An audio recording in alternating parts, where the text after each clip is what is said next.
Actually, hindi ako masyadong aware dito, Yusek, na meron pala tayong batas para sa mga kasambahay, ang Republic Act 10361 na nabanggit ko nga kanina. Maganda sigurong malaman, ano-ano po ba yung mga mahalagang provision nitong nasabing batas sa Yusek? Tama po yun. Meron na po tayong batas kasambahay.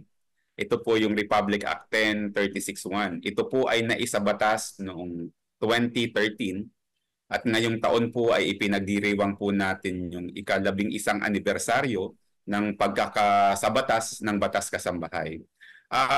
Basically, gusto po nating tratuhin ang mga kasambahay bilang isang manggagawa o na mananilbihan o nagtatrabaho po sa mga kumpanya.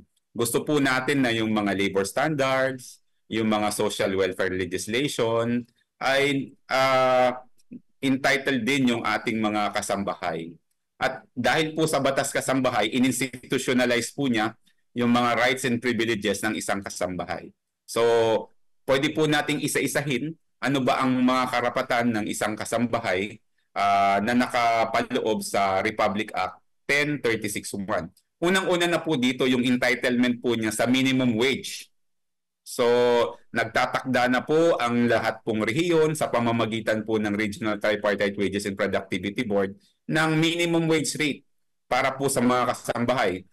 In fact, nung nakaraang taon, 12 rehiyon ang nagtakda na ng panibagong wage rate para sa ating mga kasambahay. Yung minimum wage rate po yung pinakamababang halaga ng pasahod na dapat ibigay o ipasahod sa ating mga kasambahay.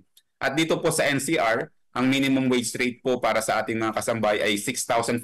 Although, ang prevailing market po, yung ating karanasan sa pag-hire po ng mga kasambahay dito sa NCR, ay mas malalaki pa po dun sa itinatakdang minimum wage rate. Okay po yun, mas maganda po yun. Bukod po sa minimum wage rate, entitled din po ang ating mga kasambahay sa service incentive leave.